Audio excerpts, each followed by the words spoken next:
नमस्कार दोस्तों, दिग्विजय सिंह और चुनाव आयोग का हमेशा से ही 36 का आंकड़ा रहा है और इस बार दिग्विजय सिंह ने इतने गंभीर आरोप लगाए हैं चुनाव आयोग पे कि चुनाव आयोग को भी शर्म आ जाएगी। जी हाँ, शर्म इसलिए आ जाएगी क्योंकि इस बार दिग्विजय सिंह ने संसद में अपना ये मुद्दा रखा है कि यहाँ पे धन्यवाद प्रस्ताव के पक्ष में ना रहकर उन्होंने विपक्ष का साथ दिया और सभी पार्टियों के साथ उन्होंने ये कहा है कि वो धन्यवाद प्रस्ताव को नकारते हैं और वो इसके समर्थन में नहीं है। समर्थन में नहीं होने का कारण ये है, उन्होंने कहा है कि उनको मिलने तक का समय नहीं दिया गया चुनाव आयोग की तरफ से, तो वो क्यों उनका धन्यवाद प्रस्ताव के समर्थन में रहे। उन्होंने कहा है कि हम इस धन्यवाद प्रस्ताव को नकारते हैं। साथ ही साथ उन्होंने ये भी कहा है कि चुनाव आयोग ने कहीं ना कहीं उनके साथ पक्षपात किया है। आप सबसे पहले ये वीडियो देखिए।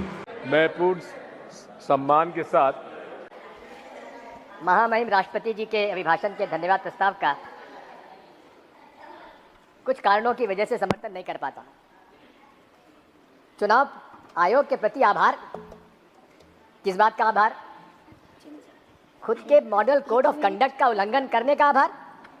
यदि आप चुनाव आयोग का व्यवहार इन लोकसभा चुनाव में देखेंगे तो पूर्णतः पक्षपात रूप में रहा है, इसलिए उसे आभार देने की आवश्यकता नहीं थी, इसलिए इसका विरोध करता हूं।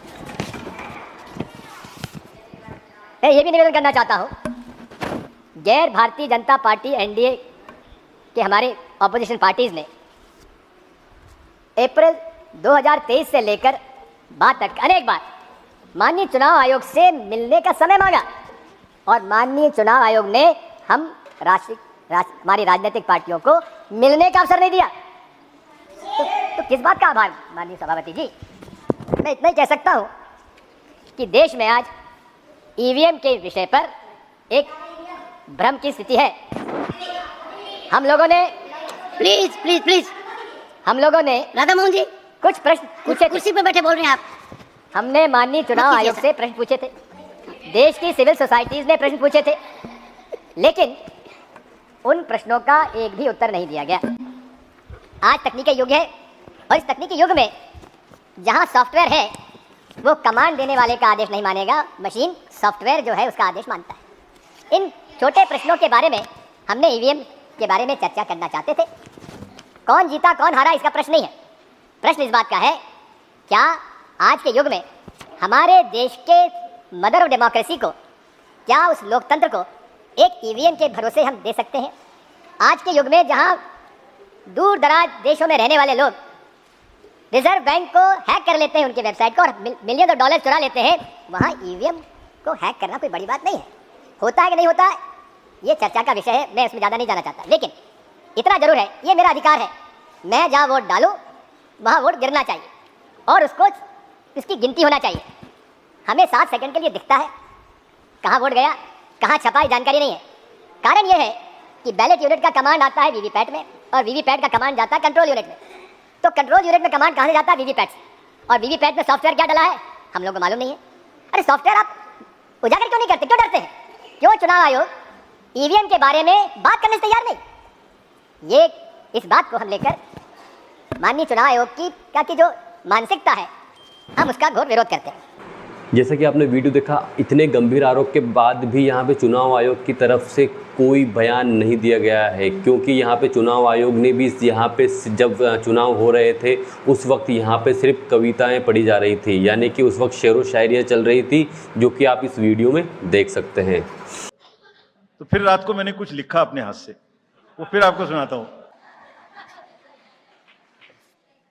अधूरी हसरतों का इल्जाम, अधूरी हसरतों का इल्जाम हर बार हम पर लगाना ठीक नहीं। ये ईवीएम कह रही है, मैं नहीं कह रहा हूं। अधूरी हसरतों का इल्जाम हर बार हम पे लगाना ठीक नहीं, वफा खुद से नहीं होती, खता ईवीएम की कहते हो। दिग्विजय सिंह ने यहाँ आरोप लगाए हैं कि कहीं ना कहीं जब यहाँ पे एक चांद पे जाने वाली मशीन में कमांड दे सकते हैं तो हम एक ईवीएम मशीन को कमांड क्यों नहीं दे सकते।